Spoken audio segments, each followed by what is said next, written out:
This is the intro video for Algebra 1, Section 1.3. We're going to be looking at the sets of real numbers here in this video. In our class, we're only going to be looking at real numbers. There are such things as imaginary numbers, but that's a topic for another class and another day. Today we're only going to be looking at real numbers. We're going to try to classify them. You can see here that kind of created a little diagram where you can see how the biggest grouping is the real numbers.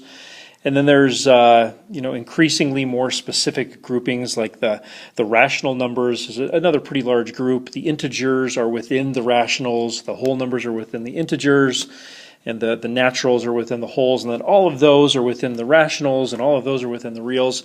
Hope this diagram makes sense to you.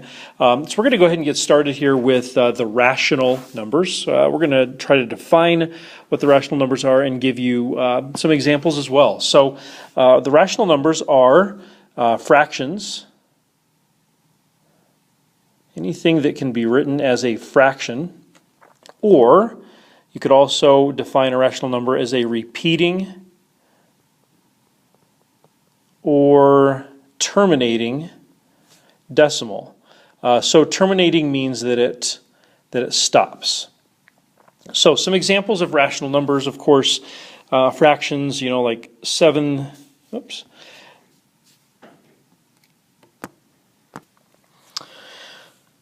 So yes, like 7/3.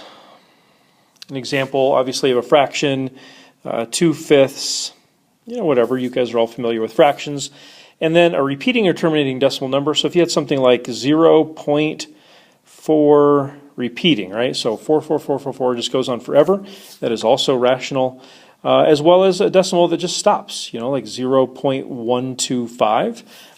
Just stops right there. It's not that we rounded it off or anything. It just stopped. And so that would be also another example of a rational number. Okay, so integers, I'm just going to use numbers to define this. The integers are this group of numbers, -3, -2, -1, 0, 1, 2, and 3, ... Of course, the ...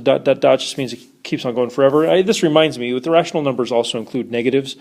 So you could have like -2/3 or -0.5, something like that. Those are also rational. I neglected to put any negatives up there, but those fit there as well.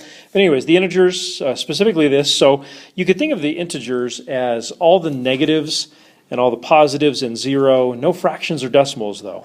So all those numbers in between the -1 and the 0 and the 1 and the 2 and the 3, all those numbers in between are not included in the integers, whereas they are included in the rational numbers.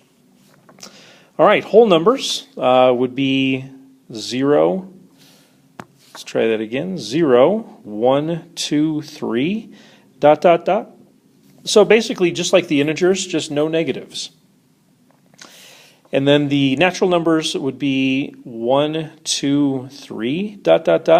So the natural numbers are just like the whole numbers, just not including the 0. Okay, so then the irrational numbers. If rational numbers can be written as fractions or repeating or terminating decimals, well then irrational numbers cannot be written as fractions. So can't be a fraction. And not only they can't be a fraction, they are a non-repeating, non-terminating decimal. So it's exactly the opposite of a rational number. Irrational is just the counter to the rational number. So if it can't be a fraction, we're not going to write any fractions here.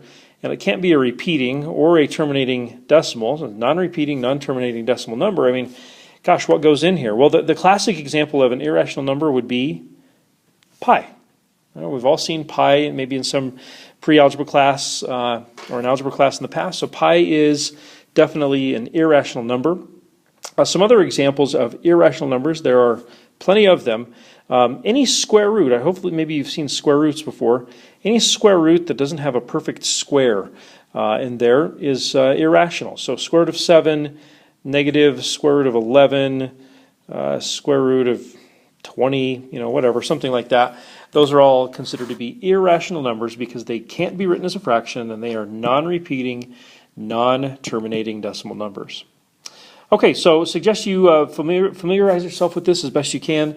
When you come to class, we'll do some practicing with these and see how much you've learned and how much you remember. I'll see you then.